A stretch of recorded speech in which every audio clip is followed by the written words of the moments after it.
My name is Sarah, and I'm 33 years old. I never really understood what betrayal meant until my own sister looked me in the eye and told me I deserved nothing from our mother's estate. When she humiliated me at her housewarming party, saying, "Thanks for the cheap gift. Now help me clean up the mess," I thought I'd hit rock bottom. When her husband called my daughter worthless in front of everyone, I wanted to disappear.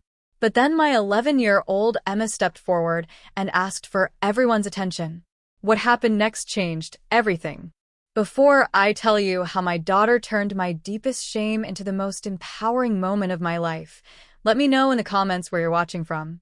And don't forget to subscribe for more stories of triumph over family betrayal. My mother, Linda, was my anchor. A brilliant architect who built her firm from nothing, she always told me and my sister Rachel that her greatest achievement wasn't her successful business, but raising daughters who understood integrity and compassion.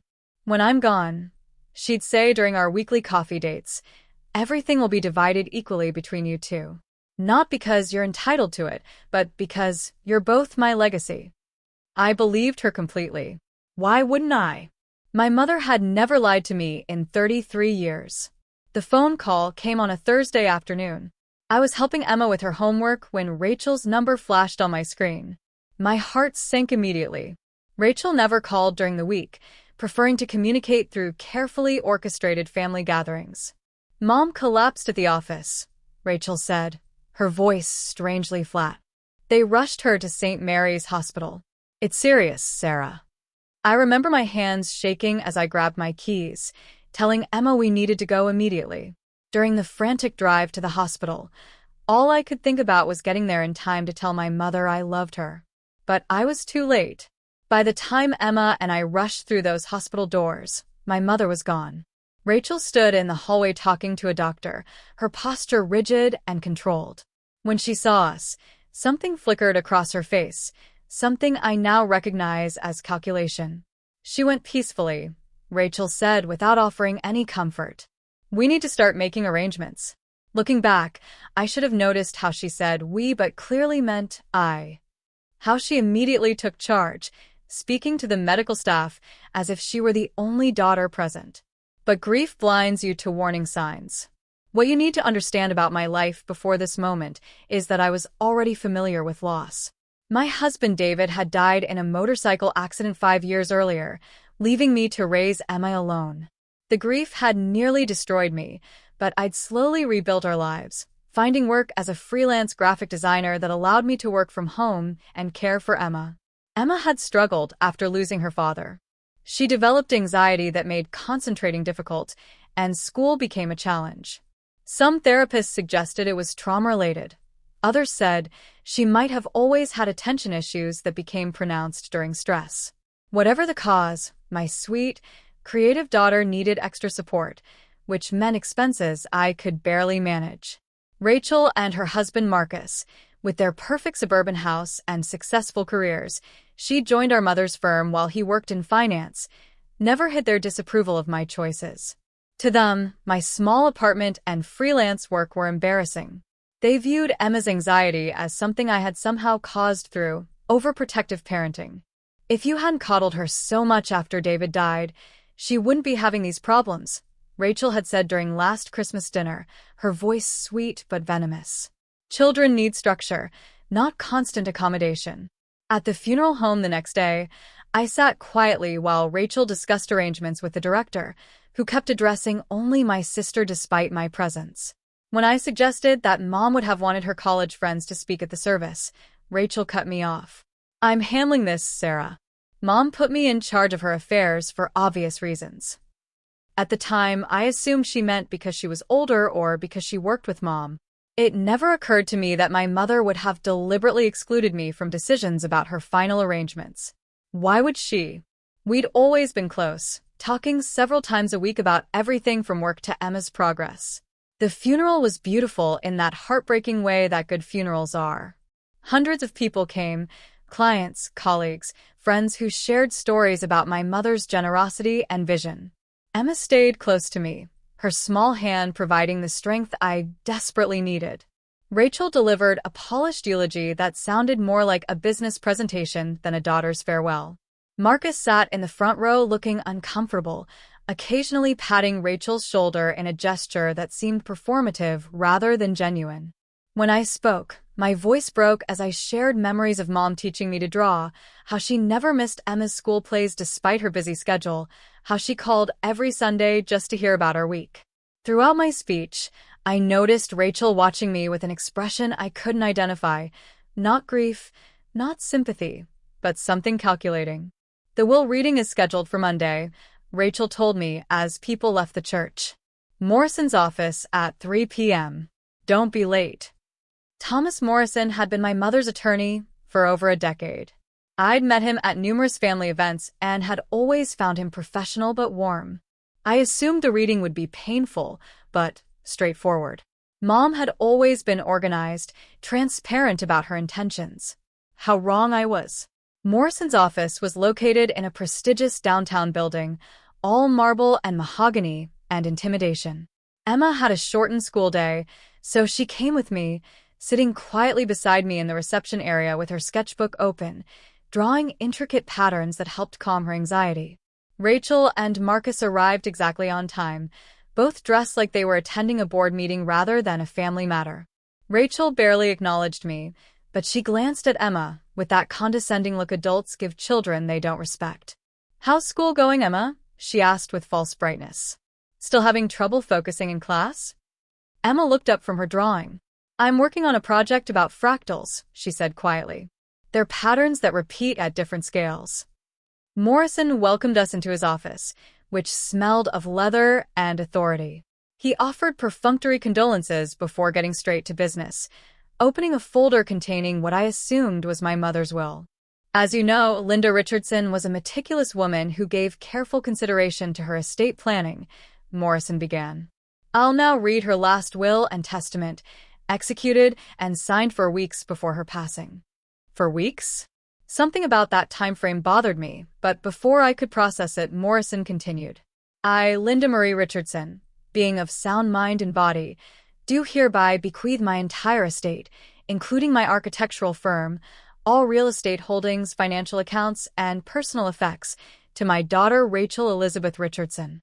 The words seemed to hang in the air before their meaning hit me, like a physical blow. "I'm sorry," I interrupted, certain I'd misheard. "Could you repeat that?" Morrison looked annoyed but complied. "Ms. Richardson left her entire estate, valued at approximately $3.2 million to Rachel. There are no other beneficiaries named in this document." The room tilted. Emma's hand found mine, squeezing tight. "That's impossible," I whispered. "Mom always said she would divide everything equally between us." "Always." Rachel cleared her throat. "Mom changed her mind, obviously. She was concerned about your financial instability and wanted to ensure Emma would be provided for properly through someone who could manage money responsibly." The casual cruelty of her words hit me like a slap. I turned to Morrison. "This can't be right. My mother would never do this." Morrison's expression remained neutral. "The will is legally binding, Ms. Richardson. Your mother was examined by her physician the same day and declared mentally competent." "When exactly was this will signed?" I asked, that 4-week time frame still nagging at me. "March 15th, Morrison replied after checking the document. The date struck me like lightning. March 15th was when Mom had been hospitalized briefly for complications from her blood pressure medication. Rachel had been the one to take her, telling me it wasn't serious enough to bother me with. "She was on medication that day," I said slowly. "Strong medication that affected her judgment." Rachel's face hardened. "Are you suggesting I manipulated our mother?" "That's pathetic, even for you, Sarah." "I'm suggesting something isn't right here," I replied, finding my voice. "Mom would never cut me out completely. Never." Marcus sighed dramatically. "Linda was concerned about Emma's future. Let's be honest, Sarah, the girl has issues. Without proper management, resources could be wasted on ineffective treatments instead of being invested wisely for her care."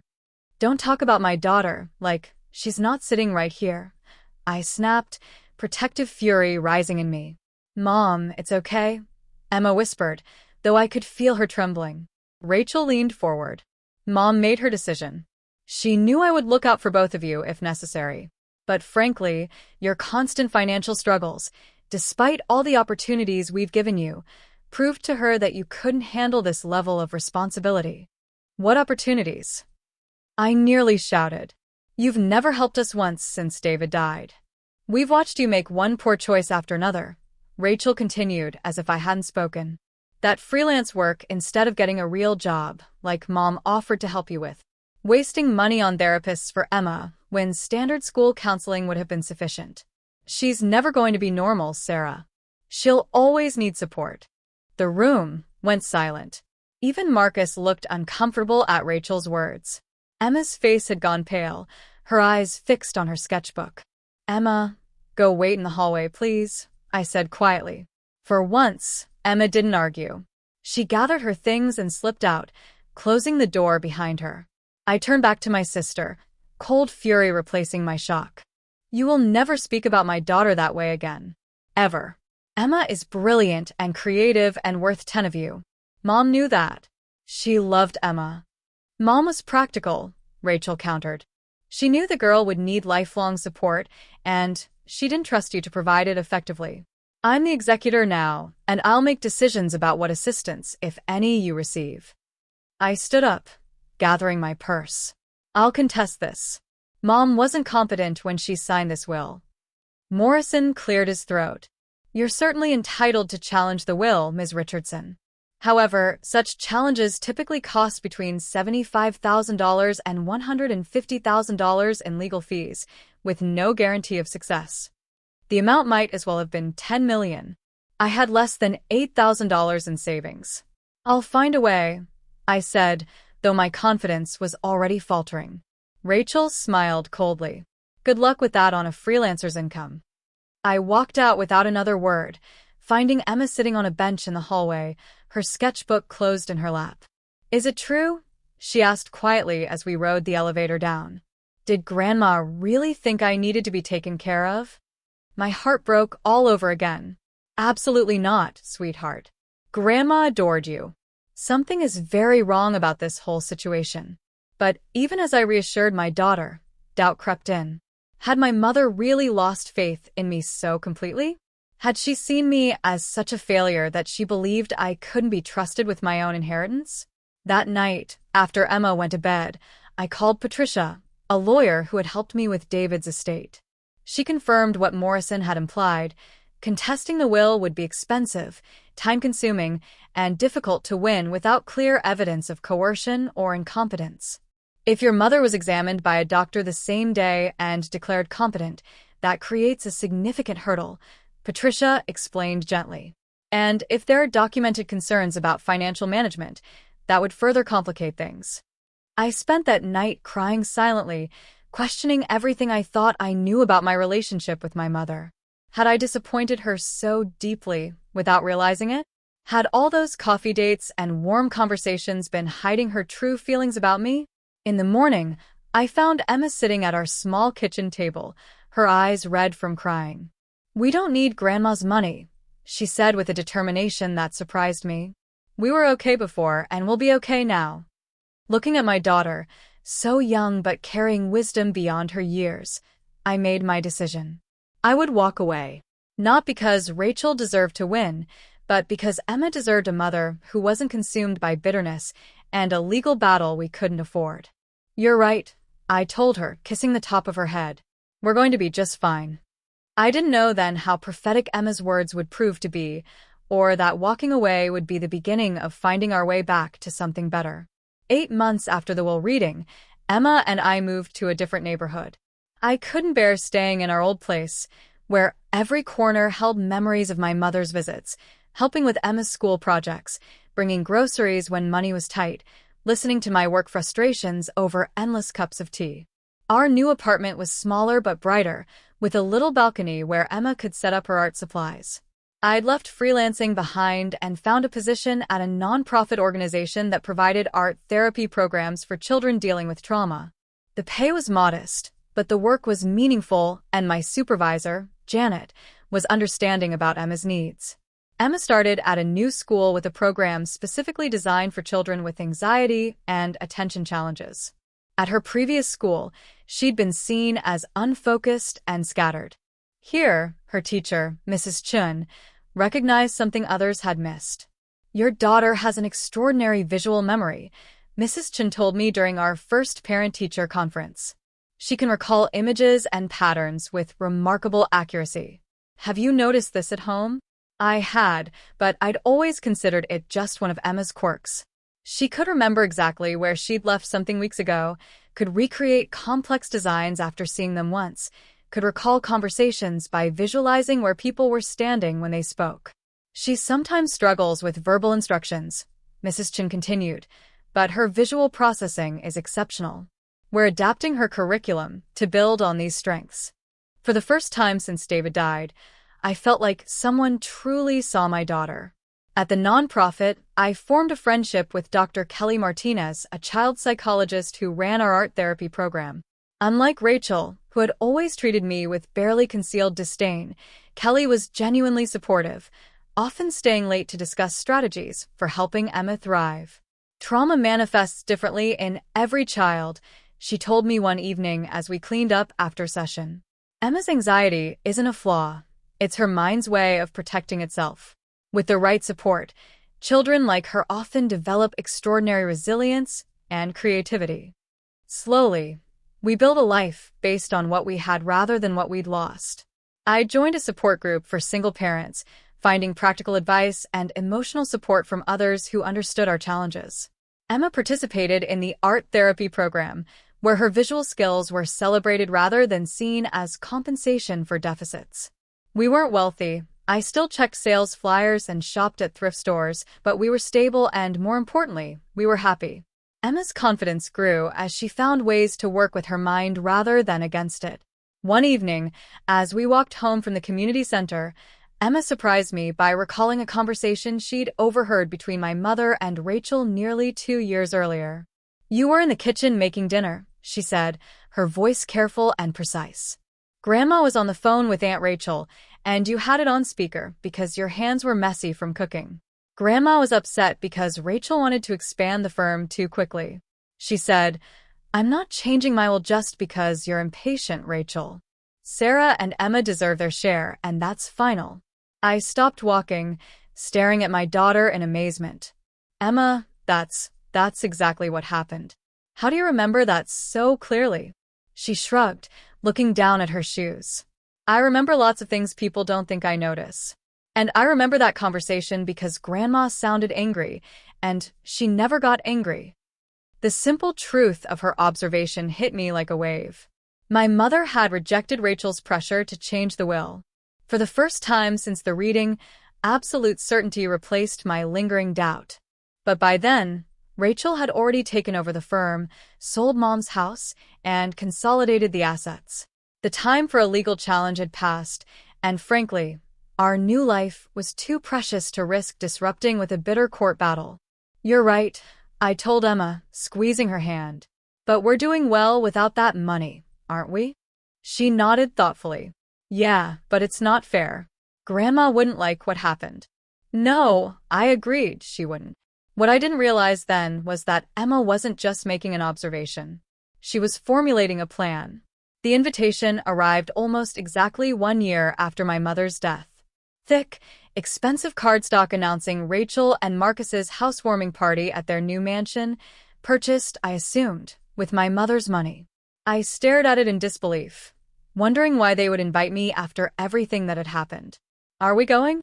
Emma asked, looking over my shoulder at the invitation.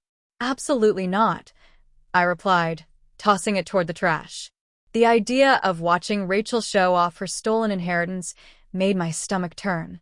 To my surprise, Emma retrieved the invitation. "I think we should go." I looked at my daughter, like she'd suggested we vacation on Mars. Why on earth would we put ourselves through that? She shrugged with that increasingly familiar, thoughtful expression.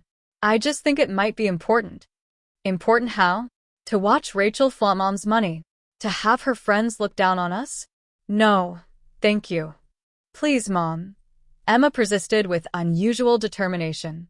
I've never asked to see them before. Just this once. Her insistence puzzled me. Emma had never been comfortable around Rachel or Marcus, even before the inheritance dispute. If anything, she'd always seemed to withdraw around them. I discussed it with Kelly over coffee the next day. I can't figure out why she wants to go. It makes no sense. Kelly's expression grew thoughtful. It makes no sense for them to invite you either, considering how they've treated you. I'd be careful. Maybe they're feeling guilty, I suggested, though I didn't believe it.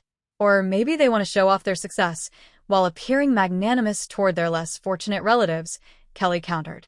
I wouldn't put it past them. Her assessment aligned with my own suspicions. Yet Emma's unusual insistence continued to puzzle me. Mrs. Chen offered a different perspective when I mentioned it during a school conference. Sometimes children need to see situations from a position of strength rather than vulnerability. Maybe Emma wants to show them that you're both doing well despite everything. We're doing okay, but we're hardly impressive, I admitted. We're not going to dazzle anyone. Mrs. Chen smiled kindly. Success isn't measured in square footage or expensive clothes, Sarah. You've built a beautiful life for your daughter. You've shown incredible resilience. That's worth more than any inheritance. As I wavered on the decision, I began hearing rumors through community connections about Rachel's business practices. She'd aggressively expanded Mom's firm, taking on high-profile projects that seemed flashy, but increasingly risky. There were whispers about client complaints and cost overruns. None of this surprised me. Rachel had always been ambitious but impatient, willing to cut corners that my mother never would have approved of. I also noticed Emma's behavior growing more secretive. She spent long hours on our computer, minimizing windows when I walked by. I found her making phone calls when she thought I wasn't home, speaking in hushed tones that stopped when I entered the room. "Who are you talking to?" I asked after catching her on the phone one afternoon. "Just working on a school project, Mom," she said, but her eyes didn't meet mine. Under normal circumstances, I might have been more concerned about this behavior. But Emma had earned my trust. Whatever she was doing, I knew it wasn't harmful. She wasn't that kind of kid. Still, her sudden interest in Rachel's housewarming remained a mystery. 2 weeks before the party, I finally relented. "Okay, we can go to the housewarming. But we're leaving at the first sign of trouble." "Understood." Emma's face lit up in a way I hadn't seen since before my mother died. "Thanks, Mom. You won't regret it." Somehow, her certainty only increased my apprehension. We shopped at a consignment store for appropriate outfits, me in a simple black dress that Kelly had once said looked elegant on me, Emma in a navy blue dress that made her look older than her 11 years. I couldn't afford to spend much, but I was determined we would look dignified, not desperate. The night before the party, I found Emma in her room, surrounded by papers, notebooks filled with her careful handwriting, and what looked like printed photographs. "What's all this?" I asked, picking up one of the papers. Emma quickly gathered everything into a folder. "Just getting organized for tomorrow." "Emma," I said, sitting on the edge of her bed. "What's going on?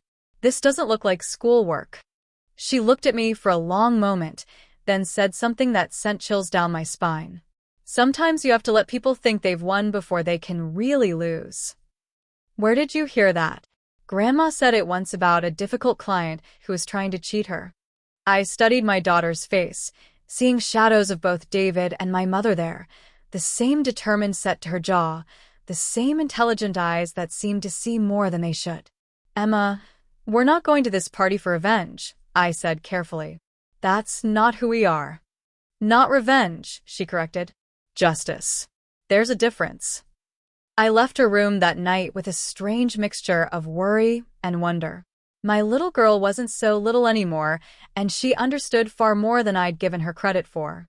Whatever Emma had planned for the housewarming party, I had a feeling our lives were about to change again. The venue for Rachel's housewarming was exactly what I'd expected, a sprawling colonial mansion in the city's most exclusive neighborhood, complete with a circular driveway and professionally landscaped gardens. As we approached the front door, I gripped Emma's hand tightly, already feeling out of place despite our carefully chosen outfits. "We can still change our minds," I whispered as a valet took the keys to my aging Honda with barely concealed disdain. We belong here as much as anyone, Emma replied with surprising conviction. Grandma would want us here. The guest list was extensive, at least 150 people milling about in designer clothes, drinking champagne from crystal glasses. I recognized some of my mother's former colleagues and clients, most of whom had stopped returning my calls after the will reading. They nodded awkwardly when they saw me, their expressions a mixture of pity and discomfort. Rachel approached us within minutes of our arrival, resplendent in a cream-colored silk dress that probably cost more than my monthly rent. Her smile was bright and artificial, the kind she'd perfected for client meetings. "Sarah?" "Emma," she exclaimed, air kissing near my cheek. "I'm so pleased you could make it. And Emma, look how much you've grown." She glanced at my daughter with embarrassed acknowledgement before turning back to me. "I wasn't sure you'd come. So good of you to celebrate our success." Her emphasis on our success made it clear she was referring to the inheritance she'd stolen. I forced a smile. "We wouldn't miss celebrating with family." "Of course. Family is everything," she agreed with false sincerity. "You'll find your name cards at table 12, near the patio doors. The farthest table from the main area, naturally." As Rachel glided away to greet other guests, I whispered to Emma, "Last chance to leave with our dignity intact." "Not yet," she said, that same determined look on her face. "We need to stay for the speeches." The party was as ostentatious as I'd expected. Rachel gave a tour of the house to select guests, emphasizing the custom details and expensive finishes. Marcus held court near the bar, discussing investment strategies with other men in expensive suits. At our assigned table, we found ourselves seated with distant relatives and what appeared to be obligation invites, elderly acquaintances of my mother's who seemed as uncomfortable as we were. No one seemed particularly interested in speaking to the disinherited sister and her anxious daughter, which suited me fine. I picked at the catered hors d'oeuvres, counting the minutes until we could politely leave, when Rachel clinked a knife against her champagne glass to get everyone's attention. "Thank you all for being here tonight," she began, her voice carrying across the crowded room. "Marcus and I are so grateful to share this milestone with you. This beautiful home represents not just our success, but our commitment to honoring my mother's legacy." I gripped my water glass tightly, fighting the urge to stand up and shout the truth about whose money had really paid for this mansion. "My mother always taught me that success comes to those who are responsible enough to handle it," Rachel continued. "She entrusted me with continuing her work, and I'm proud to say that under my leadership, the firm has grown beyond her wildest dreams." Murmurs of approval rippled through the crowd. I felt sick listening to her twist my mother's memory to justify her theft. As the applause died down, Rachel's gaze found mine across the room. Her smile took on a sharper edge. "I'm especially pleased that my sister Sarah could be here tonight. It means so much to have family witness our achievements." She paused, letting the word achievements hang in the air like a challenge. "Sarah, since you're here, would you mind helping the catering staff clear some of these plates? You have experience with that sort of work now, don't you?" A few guests chuckled, and heat rushed to my face as I realized the true purpose of our invitation. Not reconciliation, but public humiliation. "After all," Rachel continued, her voice carrying clearly across the now quieting room, "we should all contribute according to our abilities. Thanks for coming. Now start cleaning tables." I sat frozen, unable to form a response as more people turned to watch my degradation. Emma's hand found mine under the table, squeezing tightly. Marcus appeared beside his wife, swaying slightly from too much champagne. "You should put your worthless daughter to work too," he added with a cruel laugh. "Might as well start training her early for the kind of job she'll be able to handle." The room erupted in laughter, some uncomfortable, some genuinely amused at our expense. I felt tears threatening and began reaching for my purse, ready to flee this nightmare. But Emma stood up. "Excuse me," she said, her voice surprisingly steady despite the crowd's attention. "May I use the microphone for a moment? I have a surprise for everyone." My heart stopped. "Emma, don't," I whispered urgently. But she was already walking toward the small podium where Rachel had been speaking. Rachel looked annoyed but also curious about what entertainment this might provide. "Well, isn't this precious?" she said to nearby guests. "The little artist wants to make a speech." I moved to intercept Emma, but suddenly Kelly appeared beside me. Kelly, who definitely hadn't been on the guest list. "Wait," she said quietly. "Trust her." Before I could ask what she was doing there, Emma had reached the microphone. The room fell silent as my 11-year-old daughter adjusted the stand to her height and looked out at the crowd of wealthy, judgmental adults. "I'd like to thank everyone for being here tonight," she began, her voice clear and confident in a way I'd never heard before. "Especially since so many of you are about to become witnesses to something very important." The silence in the room deepened into something like shock. "You see," Emma continued, "I have a very special gift. I remember everything I see, every detail, every document, every conversation. And I've been paying very close attention for the past year."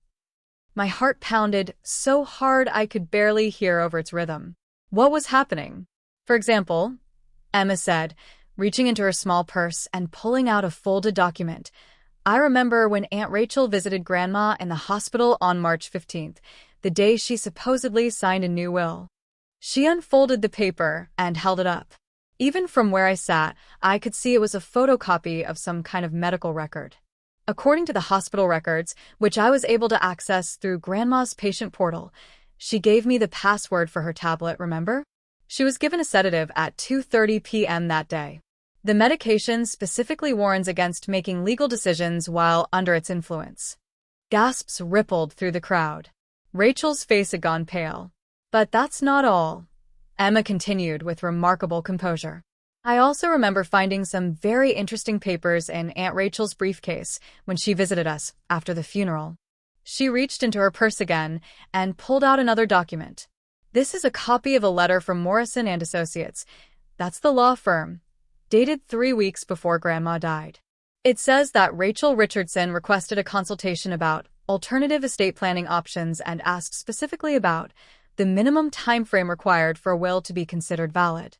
The room was now completely silent except for the sound of Rachel's sharp intake of breath. "Emma, stop this immediately," Rachel commanded, moving toward the podium. "This is our celebration, not some platform for your fantasies." Emma looked directly at her aunt, unafraid. "They're not fantasies, Aunt Rachel. I also have a recording of the conversation you had with Marcus in our kitchen after the funeral, when you thought I was upstairs sleeping." She pulled out a small digital recorder, the kind used for lectures, and pressed play. Rachel's voice filled the room. The timing was perfect. Mom was barely coherent from the sedatives, and that fool Morrison was so concerned about his fee that he didn't ask too many questions.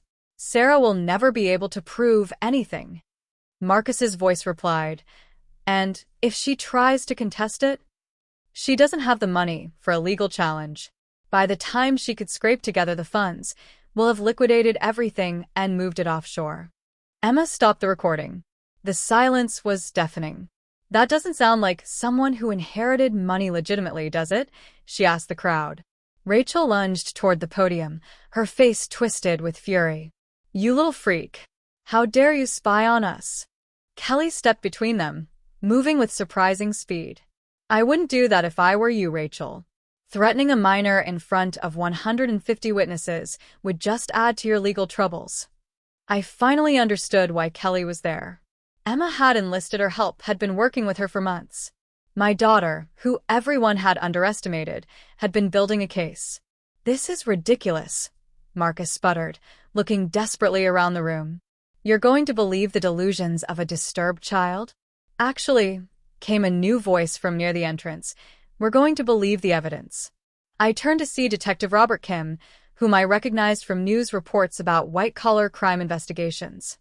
He was accompanied by 2 other officers and a man in a suit I didn't recognize. "Rachel Richardson," Detective Kim continued, "you're under arrest for elder abuse, fraud, and conspiracy to commit theft." The room erupted in chaos.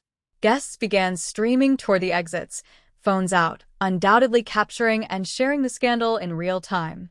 Catering staff stood frozen with trays of untouched appetizers, unsure whether to continue serving or flee. Emma stepped down from the podium and returned to my side, slipping her hand into mine as if she'd just finished a routine school presentation rather than exposed a major fraud. "I told you we needed to stay for the speeches," she said simply. The next few minutes unfolded like a scene from a movie I couldn't quite believe I was part of. As the officers read Rachel her rights, the man in the suit introduced himself as Detective Kim's partner, explaining that Emma had contacted them months ago through the police department's youth outreach program. "Your daughter is remarkable," he told me quietly. "She approached this investigation with the thoroughness of a trained professional. The evidence she gathered, the hospital records, the recordings, the documentation of suspicious financial transactions, it's all completely admissible." But how did she? I gestured helplessly at the chaos around us. Emma looked up at me with those two wise eyes. "I started paying attention after Grandma died because something felt wrong. When people lie, they tell different stories to different people. So I started keeping track. The recording equipment, the access to legal documents. I was still trying to process everything. Kelly helped me understand how to gather evidence properly," Emma explained. "And Mrs. Chen taught me about public records and patient portals. I already knew Grandma's passwords because she let me use her tablet for homework sometimes." Kelly nodded. "Emma came to me about 6 months ago with her suspicions. She'd been keeping detailed notes about conversations she'd overheard, discrepancies in Rachel's stories, unusual financial activities. When she showed me what she'd documented, I knew we needed to involve the authorities. But the recordings..." I looked at the small device Emma still held. "Voice-activated recorder," she said matter-of-factly. "I hid it in my art supplies whenever Rachel and Marcus visited. People don't pay attention to kid stuff." I was horrified by the risk she'd taken, but also amazed by her resourcefulness and determination. "Emma, that was incredibly dangerous. Anything could have happened." "I was careful," she insisted. "And it was important. They stole from us, Mom. They lied about Grandma." Across the room, Rachel was being led away in handcuffs, her silk dress wrinkled, and her composure completely shattered. Marcus was arguing loudly with another officer, demanding to call his lawyer. "What happens now?" I asked Detective Kim. "The fraud investigation is substantial," he replied. "We've also uncovered evidence of embezzlement from your mother's firm and tax evasion. This goes far beyond just the will." "And the estate? With the evidence your daughter has provided, the fraudulent will should be invalidated quickly. The original will should be probated, and you'll receive what your mother actually intended for you." As we left the mansion, no longer needing to stay for the remainder of the party, I felt a strange mixture of vindication and sadness. Justice had been served, but at the cost of permanently destroying what remained of my relationship with Rachel. "Are you okay?" I asked Emma as we walked to our car. "I didn't do this to hurt Aunt Rachel," Emma said quietly. "I did it because it's what Grandma would have wanted. She believed in fairness." Kelly walked with us to our car, her expression proud but concerned. "Your daughter has shown remarkable courage, Sarah. Not despite her differences, but because of them. Her unique way of processing information allowed her to see patterns others missed." "Why didn't you tell me what you were doing?" I asked Emma, still trying to reconcile my perception of my sometimes struggling daughter with the methodical investigator she'd apparently become. "You would have worried," she said simply. "And you might have tried to stop me. You always say we should take the high road. But sometimes the high road means fighting for what's right." My mother's philosophy, coming from my daughter's mouth. The realization brought tears to my eyes. As we drove away from the mansion, I glanced in my rearview mirror at the elegant house where Rachel's carefully constructed life had just collapsed.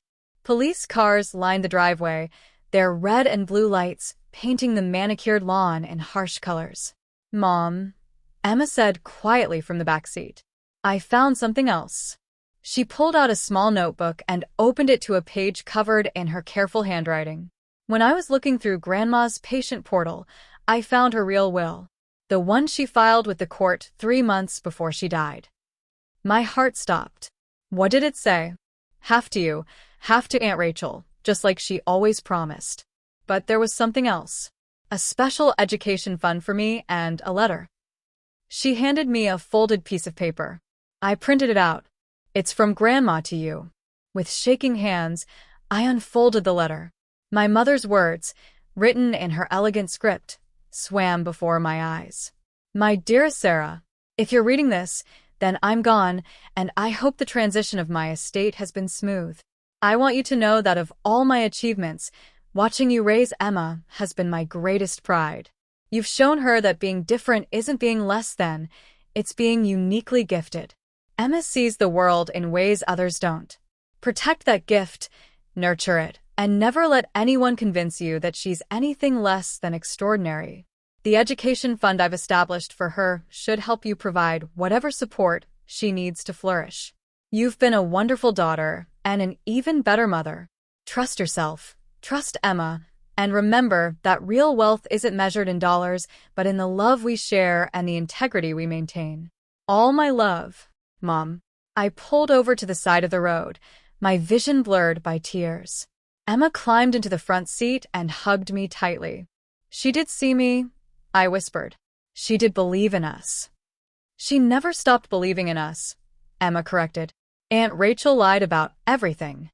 Over the following weeks, the legal machinery moved swiftly. With Emma's evidence, the fraudulent will was invalidated without even requiring a court hearing. The original will was probated, and I found myself not only inheriting half of my mother's estate, but also receiving damages for the year of lost income and emotional distress. More importantly, Emma's education fund allowed us to explore specialized programs that could nurture her unique abilities. We enrolled her in a school for gifted children with learning differences, where her visual memory and pattern recognition were seen as superpowers rather than quirks. The investigation into Rachel's activities expanded as authorities uncovered a web of financial improprieties.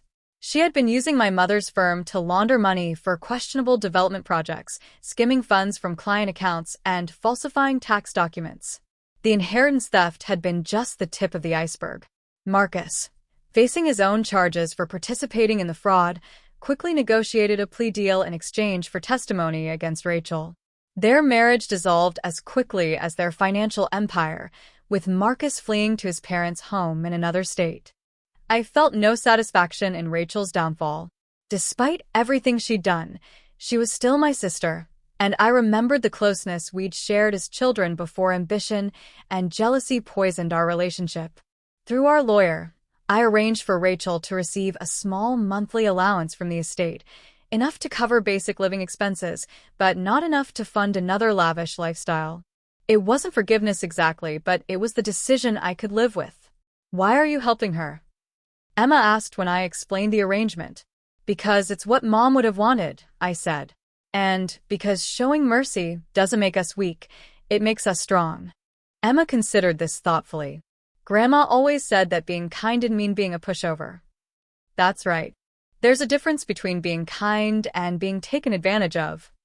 With the inheritance secured, I was able to leave my job at the nonprofit, though I continued volunteering and returned to freelance graphic design, but on my own terms. I took on projects that excited me, turned down work that didn't align with my values, and finally had the financial freedom to be selective. Emma thrived in her new school environment. Her teachers recognized her visual memory as a form of giftedness and developed learning strategies that played to her strengths. She joined the school's forensics club, where her attention to detail and pattern recognition made her a natural investigator. "I want to be a detective when I grow up," she announced one evening over dinner. "But the kind who helps people find the truth, not the kind who just catches bad guys." "Those are the same things, sweetheart," I said, smiling at her clarity of purpose. Kelly became a fixture in our lives, moving from friend to something more as we navigated our new reality together. Our first official date was to a museum exhibit about visual perception that Emma had begged to see. Hardly conventional, but perfect for us. "I knew you two would end up together," Emma announced matter-of-factly on the drive home. "I could tell by the way Kelly's voice changed when she talked about you." "Emma?" I exclaimed, mortified, while Kelly laughed. "Your daughter has a gift for observation," Kelly teased. Among other things. 6 months after the housewarming party confrontation, I received an unexpected visitor. Mrs. Henderson, Rachel's former mother-in-law, stood on my front porch looking significantly less polished than when I'd last seen her. "I know I have no right to be here," she began awkwardly. "But I wanted to apologize for my son's behavior at the party. What he said about Emma was cruel and wrong. I neither invited her in nor sent her away, simply waiting for her to continue. Marcus and I haven't spoken since he left town," she admitted. "I'm trying to understand how I raised a son who could participate in something so dishonest." Her self-awareness surprised me. "We all make mistakes, Mrs. Henderson. The question is whether we learn from them." "Indeed," she agreed quietly. "I won't take more of your time. I just wanted you to know that I regret how you and Emma were treated." As she turned to leave, I called after her. "Mrs. Henderson, Emma has a science fair next week. She's presenting her research on visual memory and pattern recognition. You're welcome to attend if you'd like to see what she's capable of." Her expression softened with what might have been gratitude. "I'd like that very much." I couldn't promise forgiveness or reconciliation. Those would take time and consistent effort, but I could offer a beginning. A year to the day after my mother's death, we held the dedication ceremony for the Linda Richardson Center for Visual Learning, funded by the foundation Emma and I had established. The center would provide specialized education and support for children with visual processing gifts, helping them understand that being different was actually being exceptional. Emma cut the ribbon, beaming with pride as local news cameras captured the moment. When a reporter asked what made this center special, she answered with the wisdom that continually amazed me. "Everyone's brain works differently," she explained. "Some people think that different means broken, but it's not. Sometimes the things that make regular school hard can make other things easier, like how I can remember everything I see and notice patterns other people miss. That used to just make me seem weird, but now I know it's actually a superpower." Later that evening, as Kelly helped Emma set up her art supplies on our apartment balcony, I found myself looking through my mother's old photos. There was one of her holding Emma as a toddler, looking at her with such wonder and love. I'd forgotten that expression, had let Rachel's lies make me doubt the bond my mother and granddaughter had shared. "She would be so proud of you both," Kelly said, finding me with a photo album open on my lap. "Linda knew Emma was special, and she knew you were strong enough to weather any storm." "I wasn't sure about that for a while," I admitted. "But you kept going," Kelly replied. "You built a new life when it would have been easy to give up. That's real strength." Walking away from Rachel and the inheritance fight was actually the beginning, not the end, I reflected. I thought I was giving up, but really I was just making space for something better. We joined Emma on the balcony, where she was working on a detailed drawing of the city skyline, her photographic memory allowing her to recreate every building and window with perfect accuracy. My phone chimed with a notification, a donation to the foundation from an anonymous source. The amount was exactly what the legal battle would have cost me a year ago, money I'd never been able to afford. There was no message, no request for acknowledgement, just a quiet gesture of support. I suspected it might be from one of my mother's former colleagues, someone who had witnessed the truth but hadn't been able to speak up at the time. Some healing happens in the spotlight, like Emma's triumphant moment at the party. Other healing happens privately, in anonymous donations and quiet acts of solidarity. "Mom, look," Emma called, adjusting her drawing. "I can see the stars starting to come out." As I looked up at the darkening sky, I felt a sense of peace settle over me. We had weathered the storm of betrayal and loss and emerged stronger, more compassionate, and more aware of what truly mattered. What had my mother written in her letter? "Real wealth isn't measured in dollars, but in the love we share and the integrity we maintain." Looking at Kelly and Emma, I knew I had found exactly that kind of wealth. Thank you all for following this journey with me. If you've ever had to walk away from toxic family members to find your own strength, I'd love to hear your story in the comments below. And if this resonated with you, please hit that subscribe button to join our community of survivors who became thrivers. Remember, sometimes the bravest thing you can do is trust in your own worth, even when the people who should support you tear you down. Your value isn't determined by how others treat you, but by the courage you find to stand up for what's right. Until next time, keep believing in yourself and the people who truly see your worth.